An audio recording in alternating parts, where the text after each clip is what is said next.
بسم الله. بسم الله نبدأ. عند ذكر اسم مصر نذكر كل معاني الجمال والروعة. مصر هي الكلمة التي تحمل من المعاني أجملها ومن الحروف أحسنها، والقرآن الكريم شاهد حين قال ادخلوا مصر إن شاء الله آمنين. مشاهدينا الكرام، أهلا ومرحبا بكم في أولى حلقات برنامجنا 30 دقيقة. معكم في 30 دقيقة هنعرض وهنناقش أسرار المجتمع بصفة عامة. معنا النهاردة في 30 دقيقة ضيف مختلف شوية، وهو المعجزة، أو ما يقال عنه في الوطن العربي أصغر معجزة. وهو فعلا حقيقة معجزة جميلة وحلوة قوي لمصر، وهو الطفل آدم. أهلا بيك يا آدم. أهلا وسهلا بحضرتك. أهلا بيك يا حبيبي، منورني. بنور حضرتك. أنت عندك كم سنة يا آدم؟ أنا عندي 9 سنين. 9 سنين يا حبيبي، ما شاء الله عليك. أنت أصغر معجزة يعني في القرآن الكريم، حافظ القرآن الكريم وبتقول خطب، ما شاء الله عليك، صح؟ نعم. قولي بقى، بتدرس فين؟ أنا بدرس في معهد منشأة أبو مليح. تمام. بس كده؟ اتعلمت القرآن فين؟ في لجنة تحفيظ القرآن الكريم. مين ما هتسمعنا ايه النهارده؟ أنا سامع حضرتك القرآن، عايزاه تجويد ولا ترتيل؟ اللي انت عايزه، الاثنين. ماشي. تمام، اتفضل.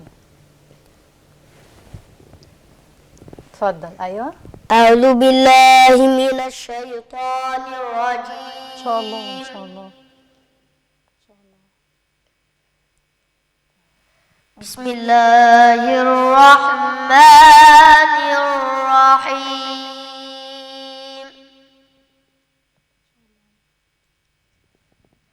يا أيها الذين آمنوا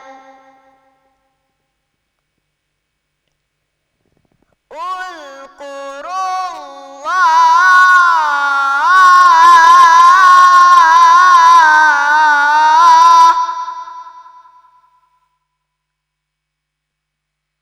ذكرا كثيرا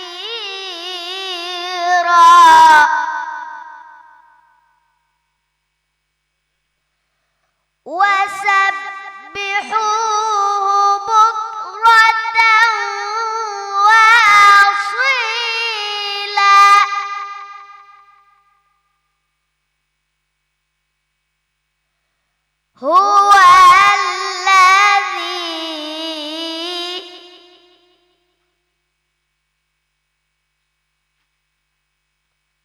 هو الذي يصلي عليكم وملائكته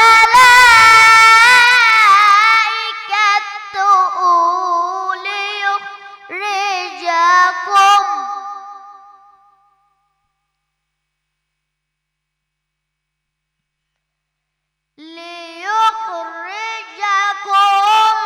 من الظلمات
شاء الله عليك يا ادم، برافو برافو يا حبيبي، ما شاء الله عليك. ايه الجمال ده يا عم، ما شاء الله يا حبيبي. انت نموذج مشرف لاي حد في مصر وفي الوطن العربي كمان.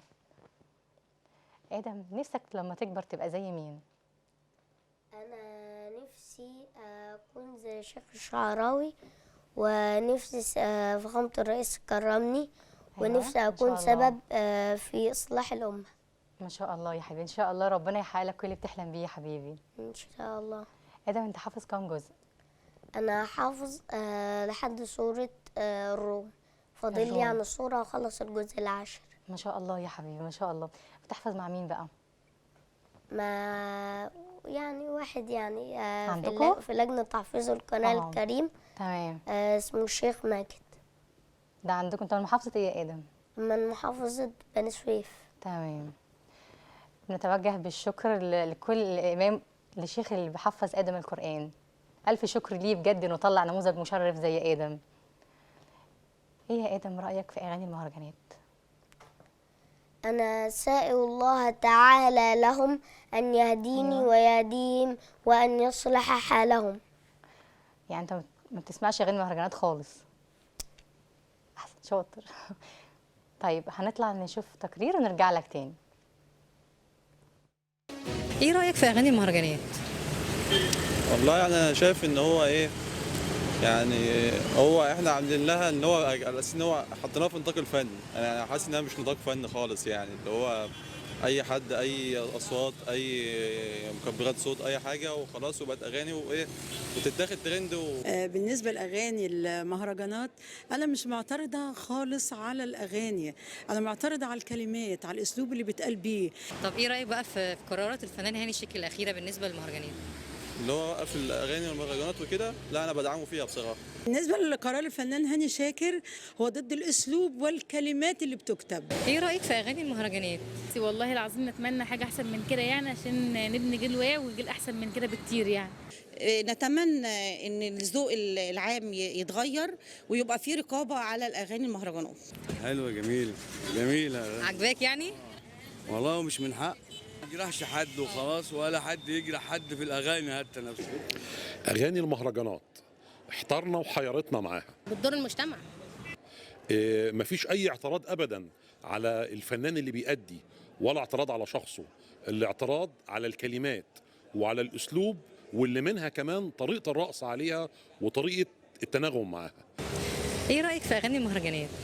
أنا من المملكة الأردنية الهاشمية، لست مصرية، ولكن أتابع وأسمع أغاني المهرجانات المصرية، ولا يعجبني الألفاظ التي تقال بها، لأنها تؤثر في البلد وتؤثر في الأجيال. طيب ايه رأيك في قرار اللي أخده الفنان هاني شاكر بالنسبة للمهرجانات؟ الفنان هاني شاكر هو فنان مشهور، و يعني بنعرفه في دولة الأردن، وأنا بأيد قراراته نحو أنه يبني جيل سوي وجيل صالح، وأنا بأيد قراراته يعني. بتسمعي ايه من أغاني المهرجانات؟ بسمع، أكيد بسمع أغاني. في أغنية مع السلامة للي عايز يمشي، أنا كثير بحب هاي الأغنية. بالنسبة لأغاني المهرجانات أنا ضد الإسفاف، وأنا مع النقيب هاني شاكر نقيب المهنة الموسيقية، إن هو بيحافظ على الذوق العام، وإن هو ده الهدف من وجود النقابة الموسيقية، إن هي بتقدم فن محترم، فن هادف، فن يرقى بالمجتمع، مش فن إسفاف أو يقلل من قيمة المجتمع المصري، وبيحافظ على الهوية المصرية والهوية الغنائية الجميلة اللي اتعودنا عليها وعشنا عليها. ايه رأيك في أغاني المهرجانات؟ والله العظيم احنا تعبنا منهم ومش عدنا عايزين نسمعهم خالص. وبالنسبة لقرارات الفنان هاني شاكر فاحنا بندعمه، هو نجم كبير ومعروف، هو يعني احنا بنحبه ومعاه في كل قرار هياخده، عشان احنا هو يعتبر بيربي جيل جديد وجيل نضيف كده من غير تلوث سمعي.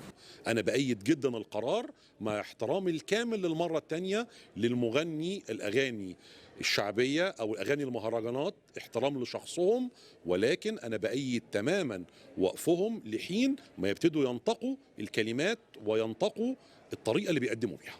والله أغاني المهرجانات حلوة وكل حاجة، بس يعني في كلمات طبعا بتبقى معينة، مثلا ما ينفعش تتقال، زي مثلا في أغنية أغاني حسن شاكوش، مثلا في أغنية مثلا اللي هي بتاعت بنت تقتل جيران خمور وحشيش، فطبعا ما ينفعش تعمل حاجه زي كده. والله انا شايف ان الاغاني دي اذواق، يعني في ناس بتحب مهرجانات وفي ناس بتحب الاغاني اللي هي العاديه تبع هاني شاكر بقى وام كلثوم وعبد الحليم والناس دي، فدي ياما تانية. بس دلوقتي الجيل الحالي مش يحب الاغاني دي، بس هو بس يمكن ايه الحاجات اللي بتتقال بس في المهرجانات هي اللي ممكن ايه تخف شويه مثلا الالفاظ. بالنسبه للاغاني المهرجانات مفيش عندي اعتراض عليها غير ان الالفاظ اللي بتتقال فيها. يعني بالنسبه لي يعني المهرجانات حاجه كويسه، يعني مش وحشه. بالنسبه لهاني شاكر يعني هو وقف ناس كتير، يعني في ناس برضو الفاظها وحشه، اغانيهم وحشه. الشاكوش ده صوته وحش اصلا. عمر كمال معلش يعني حمو بيكا ده ملوش يغني اصلا، يعني ملوش يغني وشطه باين وكمونه شطه ده ملوش يغني صح. كمونه. طب انتوا مع الفنان هاني شاكر بقراره؟ مش كله، لا يعني هو يبعد بقى عن ايه، ان في ناس حلوه وفي ناس وحشه، مش هو بقى خد كله في بعض.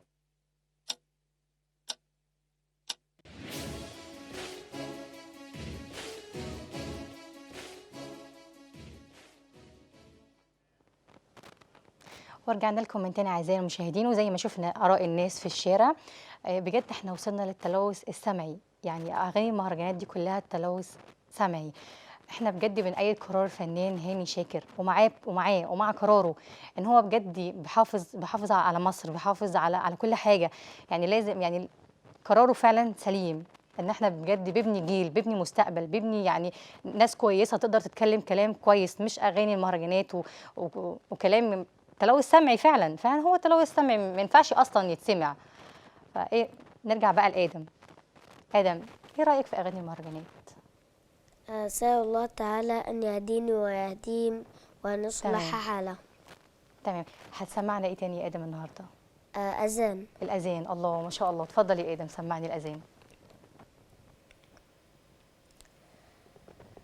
الله أكبر الله أكبر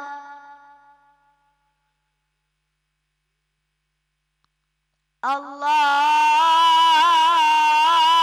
أكبر الله أكبر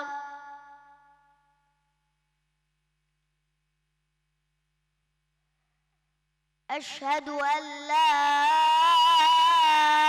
إله إلا الله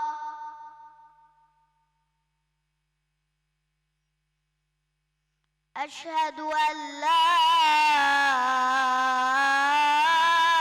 إله إلا الله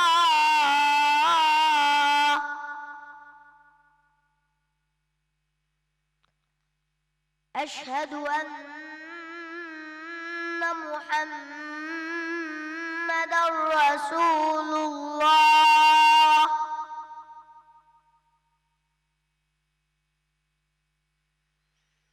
أشهد أن محمدًا رسول الله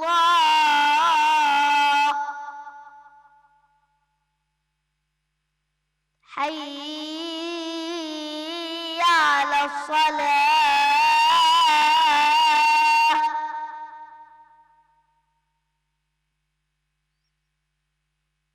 حي على الصلاة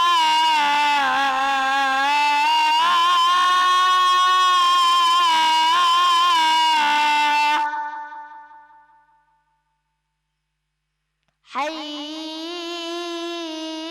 على الفلاح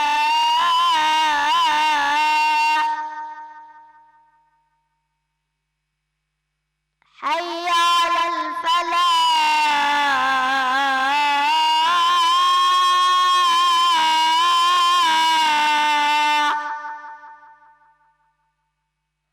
الله أكبر الله أكبر لا إله إلا الله. ما شاء الله عليك يا ادم، ما شاء الله عليك. ايه الجمال ده ربنا بجد، يبارك انت فيك. شرف لينا يا ادم. ربنا يفرح نتمنى نشوف ولادنا زيك كده إن شاء الله. ما شاء الله. انا من كتر الكلام انا مش عارفه اقول لك ايه بجد، يعني صوتك جميل ورائع ما شاء الله عليك. انت اذنت في مسجد قبل كده؟ أيوة، فين؟ في مساجد يعني كتير. على طول يعني؟ أيوة. طيب عمرك طلعت امام وخطيب؟ أيوة، أنا إمام وخطيب. تمام، يعني في جمعة، يعني يوم الجمعة مثلا لا، يوم الجمعة قلت خطبة يعني في يوم جمعة؟ لا. تمام، ان شاء الله المرة الجاية تقول خطب كتير يعني، إن شاء ونشوفك الله. احسن امام وخطيب في الوطن العربي كله يا ادم. إن شاء الله. انت شرف بجد لاي حد فينا يا ادم، إن شاء الله. والمصر كلها. إن شاء الله. بابا بيتعامل معاك ازاي؟ بيساعدك برضو على حفظ القرآن وكده؟ بيساعدك؟ بيضموني كتير. تمام، انت عايز تقول ايه لوالدك ولوالدتك؟ أنا بحب أشكرهم على مجهودهم، يعني مجهودهم أنا ما كنتش في الحالة دي أبدا. واحنا بجد بنشكرهم جدا ان هم طلعوا نموذج مشرف زي ادم. عندك حد تاني من اخواتك يا ادم بيحفظ القرآن؟ أيوة. مين؟ أختي الكبيرة حفظت القرآن الكريم، وكان عمرها 11 سنة ما شاء الله. وحفظته بالأحكام، ودلوقتي برضه في رواية ورش. ما شاء الله يا ادم، ده انتوا عيلة مشرفة فعلا لمصر كلها. ربنا يبارك حضرتك. ادم، عايز تقول ايه تاني عايز تقول ايه تاني للناس، او تقول لهم ايه، تنصحهم بايه؟ على يعني ان هم علموا ولادهم زي حضرتك كده؟ أنا يعني بتمنى لهم يعني كل خير، وإن شاء الله يعني لو سعوا يعني بولادهم يعني مش إن شاء الله يكونوا أحسن مني بكتير يعني. ان شاء الله يا حبيبي. هتسمعنا ايه تاني يا روحي؟ كلمة. اتفضل المايك، اتفضل. الحمد لله رب العالمين، والصلاة والسلام على رسول الله صلى الله عليه وسلم سيدنا محمد وعلى آله وصحبه أجمعين، ثم أما بعد. بسم الله الرحمن الرحيم. وما خلقت الجن والإنس إلا ليعبدون. ماذا حدث لأمة سيدنا محمد صلى الله عليه وسلم؟ ماذا حدث لأمة سيدنا محمد صلى الله عليه وسلم؟ هل غابت عقولنا أم الدنيا سيطرت على قلوبنا؟ أين المتقون؟ أين العابدون؟ أين الصابرون؟ أين المخلصون؟ أين أهل التواضع؟ أين الذين هم لأماناتهم وعهدهم راعون؟ أين الذين هم للزكاة فاعلون؟ أين الذين هم على صلواتهم يحافظون؟ أين الذين يعملون بعمل الجنة؟ أين الذين قال الله فيهم: وإذا حكمتم بين الناس أن تحكموا بالعدل؟ أين الذين صانوا ألسنتهم فلم يستعملوها إلا بحقها؟ أين القازمين الغيظ والعافين عن الناس؟ أين الأنقياء القلوب؟ أين المراعون حقوق الجار؟ أين نحن من حق الجار علينا؟ أين نحن من تعليم أولادنا احترام بنت الجيران وليس حب بنت الجيران؟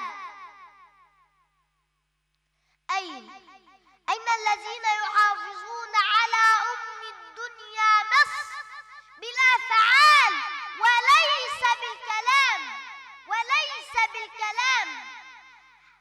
أين قول الله تعالى لنا: واعتصموا بحبل الله جميعا ولا تفرقوا؟ أين العلماء الذين يعملون بعمل الآخرة وليس للدنيا؟ أين حق أولى القبلتين علينا؟ أين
جميعا إنه هو الغفور الرحيم. عودوا جميعا شكراً إلى يا الله، شكراً يا يرجع لي ولكم كل شيء جميل. أنا سقف لك. فقلت استغفروا ربكم إنه كان الله عليك، غفارا، بجد بجد أنا يرسل بكيت. السماء عليكم مدرارا ويمددكم بأموال وبنين ويجعل لكم جنات ويجعل لكم إيه ده، معانا أنهارا. اتصال؟ ما شاء الله عليك، ما شاء الله عليك. معانا اتصال تليفوني. كمال.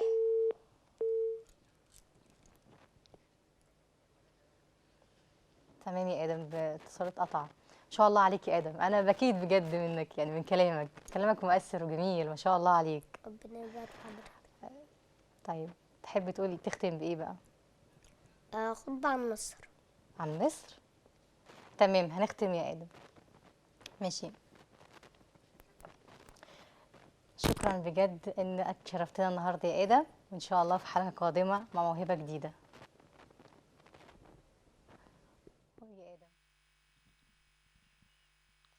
قبل أن أبدأ كلمتي سائل الله تعالى أن يجمع كلمة المصريين إلى ما يحبه ويرضاه. ثم أما بعد، بسم الله الرحمن الرحيم. بسم الله نبدأ وعلى الله نتوكل. بسم الله خير الأسماء. بسم الله رب الأرض والسماء. بسم الله الذي لا يضر مع اسمه شيء في الأرض ولا في السماء وهو السميع العليم.